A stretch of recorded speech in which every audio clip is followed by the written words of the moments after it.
Her last words were a whisper. "David, why?" Blood pooled across the hardwood floor of their small apartment in Newark, catching the light from the afternoon sun. Just hours earlier, Lisa Donovan had been at the rehab facility, smiling through tears as she signed the final discharge papers for her husband. She had emptied her savings account for his treatment, nearly $48,000, because she believed he could change. Now, the man she loved stood over her, hands trembling, face blank. Her purse was already on the couch, its zipper torn open, the bank envelope sticking out. He didn't even look at her as he grabbed the money, stuffing it into his jacket pocket. The smell of sweat, fear, and something chemical, the faint tang of crush pills, filled the room. Lisa tried to crawl toward the phone. He saw it. He stepped forward. The sound of the front door slamming echoed through the building a few seconds later. Lisa Donovan had always been the kind of woman who believed in second chances, maybe even third and fourth ones if she loved you enough. At 41, she had built a quiet, stable life for herself. She was a high school English teacher, the kind who stayed after class to help kids struggling with essays, the kind who remembered birthdays and slipped granola bars into backpacks for students she knew didn't eat breakfast. David, her husband of 7 years, had not made life easy. His addiction to painkillers had started after a workplace injury, a fall from scaffolding that shattered his knee. At first, the pills were just for pain. Then came stronger prescriptions, then buying pills from friends, then street drugs. Lisa had watched the man she married, charming, funny, a little reckless, turn into someone she barely recognized. He lied about where he was, about the money missing from her purse, about the pawn shop slips she kept finding in his jacket pockets. By late last year, he'd been arrested twice. The second arrest had been a wake-up call for Lisa, if not for David. She had a choice: leave him and cut her losses, or fight for him one last time. Against the advice of her sister and her closest friends, she chose to fight. She liquidated the retirement account she'd been building since her 20s, sold her mother's old jewelry, and paid for David's spot in a 90-day residential rehab program. The facility wasn't cheap, $16,000 a month, but it promised a fresh start. For the first month, David's letters were hopeful. He wrote about group therapy, about jogging in the mornings, about how the cravings were still there, but getting weaker. Lisa clung to every word. She visited every Saturday, driving 2 hours each way. She told her co-workers she felt like she had her husband back. By the time spring came, she started planning their future again. She even made a budget spreadsheet, paying off the small credit card debt, setting aside money for a weekend trip to Cape May, maybe starting a savings plan for a house. The day of David's discharge was warm and windy. Lisa ironed his favorite shirt and wore the scarf he'd once said made her look like a movie star. She stopped at a bakery on the way to the rehab, buying his favorite cinnamon rolls so they could eat them in the car. When he walked out, duffel bag in hand, he looked healthier than she'd seen him in years. His hair was neatly cut, and there was a lightness in his eyes. He hugged her, kissed her forehead, and said, "Let's go home." On the drive, he was quiet. She thought it was exhaustion. He kept glancing at her purse in the passenger seat. They got home just before noon. Lisa made coffee, laid out the cinnamon rolls. She didn't see the moment when his face changed, when the warmth drained and was replaced by something cold and familiar. All she remembers next is the sound of her purse zipper. Lisa's scream carried to the hallway of their apartment building, but no one came at first. And by the time a neighbor knocked on the door, it was already too late. The call came in at 12:42 p.m. Female down, possible stabbing. Suspect fled on foot. The dispatcher's voice crackled over the Newark Police Department radio. Detective Maria Vega was just finishing her lunch at her desk when the call hit. She'd been in homicide for nearly a decade, and she knew the difference between a fight gone bad and something colder. The tone in the dispatcher's voice told her this wasn't random. By the time she and her partner, Detective Ray Hanlon, reached the apartment complex, the scene was swarming with uniforms. A neighbor, Mrs. Jenkins from 3B, was standing in the hallway, shaking and clutching a dish towel. "I heard her scream," she kept saying. "I knocked, but no one answered. When I went to get my spare key, she broke off, tears streaming. Inside apartment 3C, the air was thick with the coppery smell of blood and the faint bitterness of coffee gone cold. Lisa Donovan lay on her side near the kitchen counter, a pool of blood seeping into the hardwood. The cinnamon rolls were still on the table, one of them half-eaten, a bite mark frozen in time. Vega crouched down, scanning the scene. No signs of forced entry. Purse on the couch, contents spilled, bank envelopes, receipts, a few crumpled tissues. A duffel bag sat by the door, unzipped and empty except for a rehab facility folder with David Donovan printed neatly on a cover. Hanlon flipped through the folder. "Just discharged this morning," he said grimly. Vega stood, looking at the neighbor. "Did you see him leave?" Mrs. Jenkins nodded, wringing the dish towel. "I saw him running down the stairs.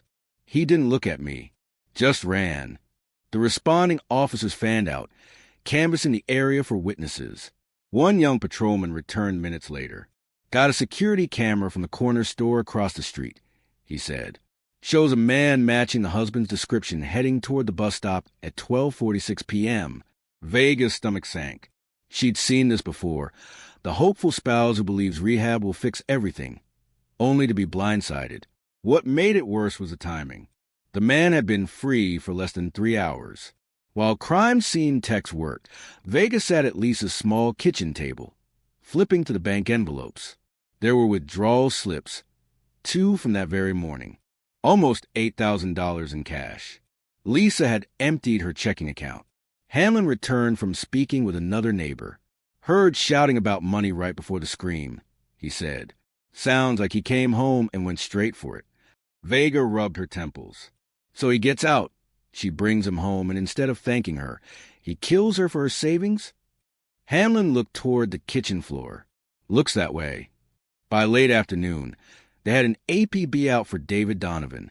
His mugshot from a prior arrest, gaunt face, sunken eyes, was on every squad car computer in the county. His description went out over the police radio. 6 feet, brown hair, wearing jeans and a green jacket. Then a tip came in. A man matching his description had been spotted near an abandoned row house known for drug activity. It was just 4 blocks away. Vega's pulse quickened. They had to move fast. Men like this didn't sit still, and if he'd already scored drugs, things could get volatile. She and Hanlon jumped back into their unmarked sedan, siren off, creeping toward the address. The street was quiet, too quiet. A light wind pushed trash along the curb. Somewhere a dog barked. Vega's radio crackled. "Unit 12, suspect possibly on the move." And then from the alley ahead, a shadow stepped into view. David Donovan. He locked eyes with Vega, froze for half a second, then bolted. "Go! Go!" Vega shouted, throwing open her door. The chase was on.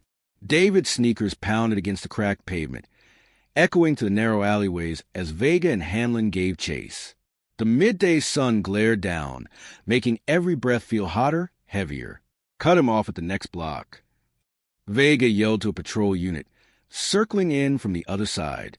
David darted between 2 abandoned houses, leaping over a rusted shopping cart. Vega's adrenaline was burning hot now, but she noticed something. His run wasn't the smooth, long stride of an athlete. It was jittery, erratic. He was high, half a block ahead. A chain-link fence blocked his path. He tried to climb but slipped, his hands shaking too hard to grip the metal. By the time Vega reached the fence, he'd scrambled over and disappeared into another yard. The patrol unit's radio call came seconds later. Lost visual. "He's gone." Vega slammed her hand against the fence. She hated losing suspect this early, especially one this dangerous. Back at the precinct, the briefing room smelled like bad coffee and stress. A map of the neighborhood was spread across the table, marked with red pins, showing David's last confirmed sightings. "He's desperate," Hanlon said, pointing to the row house near where they'd spotted him. "That blocks a hot spot for fentanyl and meth. If he's using again, he won't last long without another fix. He'll make mistakes." "But that also means," Vega countered, "he'll be unpredictable, and anyone who tries to stop him is at risk." The captain walked in, tossing a thin folder on the table. "Detectives, media's already running the Rehab to Murder headline. We've got pressure from upstairs." I want him in custody before the day's out. The pressure wasn't just professional for Vega. As she looked at Lisa's photo, smiling, bright-eyed, taken at what looked like a school event, she felt a knot in her chest. She'd seen too many women like Lisa. Kind, hopeful, willing to bet everything on the idea that love could change a person. By evening, tips were pouring in, but most were dead ends. One caller swore they saw David at a liquor store in East Orange. Another said he was on a bus heading toward Jersey City, until security footage proved otherwise. The first Rehab lead came just after 7 p.m. A confidential informant Vega had worked with before sent a text. "Your guy's looking for a ride to Camden. Wants to sell something for cash." Vega's heart rate spiked. Camden was over an hour away, far enough for David to vanish into another city's drug scene. "What's he selling?" Vega texted back. The reply came quickly. "Gold bracelet. Says it's from his wife." Vega exchanged a grim look with Hanlon. If it was Lisa's bracelet, it meant David hadn't just taken her money. He was pawning her personal belongings, too, probably things with sentimental value. They arranged to meet the informant near an old train depot where David was supposedly waiting. The plan was simple. The informant would keep him talking until Vega's team moved in. The depot was half-lit, the buzzing overhead lights casting long shadows across the cracked concrete. Vega parked a block away, her heart pounding. Over the earpiece, she heard the informant's voice. He's here, wearing the green jacket, got the bracelet in his hand. Vega and Hanlon moved fast, flanking the depot from opposite sides. She could see him now, pacing, twitchy, glancing over his shoulder every few seconds. Hanlon gave a quick nod, 3-2, and then David looked up and locked eyes with Vega again. Only this time, he didn't run. He pulled something from his pocket. Vega froze. It wasn't a weapon. It was a syringe. He raised it like a threat, the needle glinting under the depot lights. "Back off," he yelled, his voice shaking. "I'll do it right here." For a split second, everything went quiet except for the buzzing lights overhead. Vega's pulse thudded in her ears. She'd seen suspects threaten to shoot, to stab, but this was different. If David plunged that needle into his arm, they could lose him to an overdose before he ever saw the inside of a courtroom. "David," she said slowly, hands out in a calming gesture. "You don't want to do this." His pupils were blown wide, his skin pale under the depot's harsh lights. "I don't care." "She ruined my life," he shouted, his words slurring together. "She paid for your rehab, David," Vega countered, her voice steady but firm. "She tried to save you." He shook his head violently. "She wanted control. Always telling me what to do. I'm not going back. Not to rehab. Not to prison."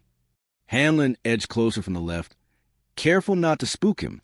The informant had backed away toward the far wall, eyes darting between David and the detectives. Vega kept talking, her tone dropping lower, forcing him to focus on her words. "Look at your hands, David. You're shaking. You put that in your vein now. It might be the last thing you ever do." He hesitated, just long enough for Hanlon to make his move. With one quick lunge, Hanlon grabbed David's wrist, twisting it away from his body. The syringe clattered to ground, rolling under a nearby crate. David fought like a man possessed, kicking, shouting curses, but Vega was already on his other arm, snapping a cuff around his wrist. "Get off me," he roared, thrashing as they hauled him toward the exit. "You're under arrest for the murder of Lisa Donovan," Vega said, her voice flat professional, but inside, her chest was tight. She wanted to believe this part of the nightmare was over, but it wasn't. At the station, David lawyered up immediately. He refused to answer questions, wouldn't even confirm he'd been in the apartment that day. They had eyewitnesses' security footage and the stolen bracelet, but the murder weapon was missing. Without it, the DA warned, a conviction might be harder than they thought. Vega went back to the scene, walking every inch of the block between Lisa's apartment and the bus stop. Nothing. No knife. No bloody clothes. Nothing that could put the fatal wound in his hand. Hanlon leaned against a lamppost, frowning. If he ditched it, someone might have picked it up. Or it's in a dumpster by now. Which means, Vega said grimly, we're on the clock before sanitation picks up tomorrow morning. By midnight, They were digging through trash bins in the freezing dark, hands numb inside latex gloves. Vega was about to call it when her flashlight caught something near the bottom of a dented metal bin behind a bodega, the black-handled kitchen knife, smeared with something reddish-brown. She lifted it out slowly, the stench of garbage mixing with the unmistakable metallic tang of dried blood. "We might have just found our murder weapon," she said. But as she looked closer under the light, her stomach sank. The blade was clean, too clean. Someone had wiped it down. Hanlon muttered a curse. If he cleaned it, the lab might not get DNA. Vega stared at the knife, a thought gnawing at her. If David had taken the time to wipe it, maybe he hadn't been acting alone. And if that was true, they had a bigger problem than they'd thought. The next morning, Vega was in the forensics lab before sunrise, clutching a coffee that had already gone cold. The tech, a wiry guy named Baines, was hunched over the knife under a magnifier. "Well," Vega asked. Baines looked up, his face unreadable. "You were right. Someone wiped this blade. No visible prints, no fresh DNA. But..." He picked up a separate evidence bag and held it up. Inside was a small, curved fragment of something white. "What is that?" Vega asked. "Plastic," Baines said. "Probably from the handle of a latex glove. Looks like it tore when they were cleaning the blade. And there's trace residue on the knife's grooves that didn't wash out completely, blood mixed with powder." "Powder?" "Could be talc from gloves or could be drug residue." Vega's mind raced. That meant two things. The killer likely wore gloves and had direct contact with drugs right after the murder. And if David had been high when they caught him, the timeline fit. But here was the problem. When they arrested David, he had no gloves, no extra clothes, no signs he cleaned anything. Either he'd hidden them somewhere before the arrest, or someone else had helped. Back in the squad room, Vega pinned the glove fragment photo to the evidence board. Hamlin stood with his arms crossed. "You think he had an accomplice?" he asked. Vega tapped the photo. This wasn't just a smash and grab. The knife was wiped, and whoever did it knew to get rid of the clothes. Add that to the fact that he had cash on him, but no drugs when we found him. Somebody supplied him after the murder. Hanlon frowned. "So you're thinking one of his dealer buddies?" "Or someone who owed him," Vega said. "Someone who knew Lisa was pulling money that morning." They started digging into David's recent contacts, pulling phone records from the rehab facility's call logs. One number kept popping up, listed only as Rico, no last name. It pinged to a burner phone. Vega's informed from the night before didn't hesitate when she asked about Rico. Local dealer. Runs out of a body shop in the Ironbound. Dangerous guy. If David owed him money, he'd pay in cash, no questions asked. Hanlon snorted. Or in stolen jewelry. They set up surveillance on the body shop that afternoon. The place looked like a normal garage from the street, but Vega knew better. Cars came and went quickly, drivers never getting out. Just after 5 p.m., a familiar figure limped out of the shop. David Donovan's limp from his old knee injury was hard to miss. Vega's chest tightened. He wasn't supposed to be there. He was in county lockup. She blinked. The man turned toward the streetlight. Not David. Same height, same jacket, same limp. Hamlin leaned forward in the passenger seat. "That's not our guy, that's his cousin. Tommy Keller. He's got a sheet, too." The realization hit Vega like a jolt. If Tommy had been at the body shop with Rico, and he'd had access to David's clothes or knife, he could have been the one to clean the weapon and stash evidence. And if Tommy was willing to help after the murder, he might have been involved before it, too. Vega picked up her radio. "We need eyes on Tommy Keller now. If he's covering for David, he's our link to the missing pieces." But as they tailed Tommy through the winding streets of Newark, he suddenly veered into a side road, sped up, and disappeared behind a cluster of warehouses. Seconds later, Vega's radio lit up with an urgent call. "Unit 7, shots fired near Ferry Street. Possible suspect down." She and Hamlin exchanged a look. If Tommy was dead, so was their lead. The scene on Ferry Street was chaos. Patrol cars lined the curb, their red and blue lights bouncing off the brick warehouses. Officers kept a tight perimeter while crime scene techs crouched over a body sprawled near a loading dock. Vega's gut clenched when she saw the green jacket. For a split second, she thought it was David, but as she got closer, she saw the face. Tommy Keller. A bullet hole just above his right eye. Execution style.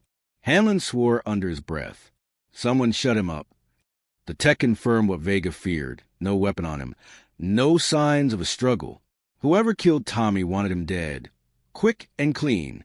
That meant they were tying up loose ends. Back at the precinct, the mood was grim. The captain paced in front of the whiteboard.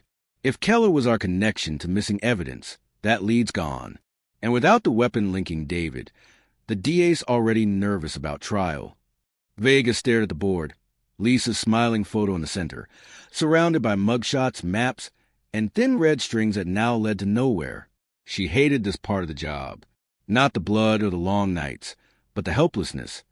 Knowing the victim's family was waiting for answers while the case stalled.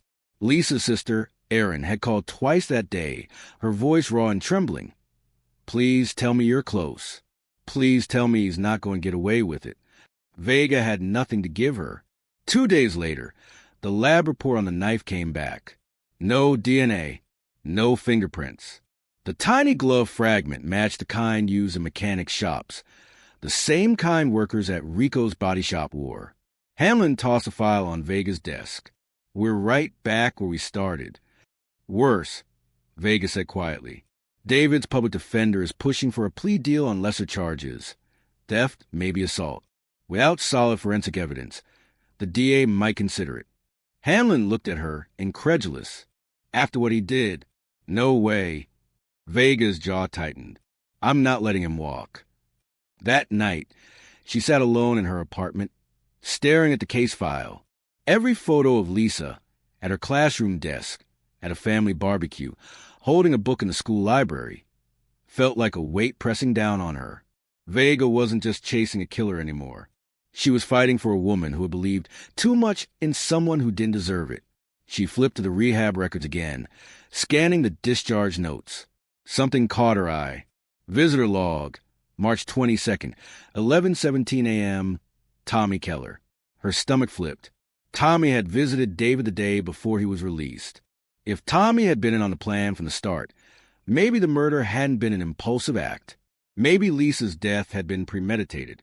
The next morning, Vega and Hanlon hit the rehab facility, asking to see security footage from March 22nd.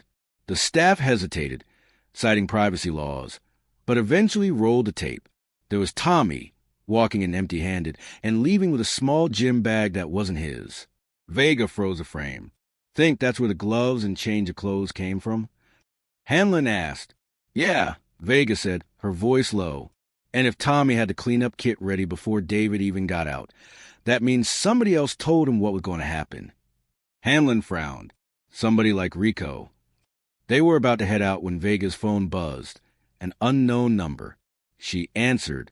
A raspy voice on the other end said, You want David? Better get to the Passaic docks in the next hour. He's not planning on coming back. The line went dead. Vega and Hanlon locked eyes. This could be their last shot or a trap. The drive to the Passaic docks was a blur of flashing lights and pounding adrenaline. Vega gripped the wheel, eyes scanning every intersection for signs of an ambush.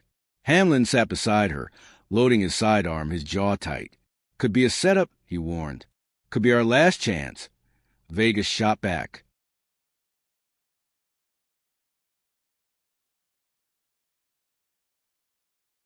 The docks were nearly deserted when they arrived. Just a hum of cargo cranes in the distance and the soft slap of river water against the pilings. A few rusted shipping containers sat in crooked rows, the air thick with the smell of oil and salt. They killed the lights on the unmarked car and advanced on foot. Somewhere ahead, a shadow moved between containers.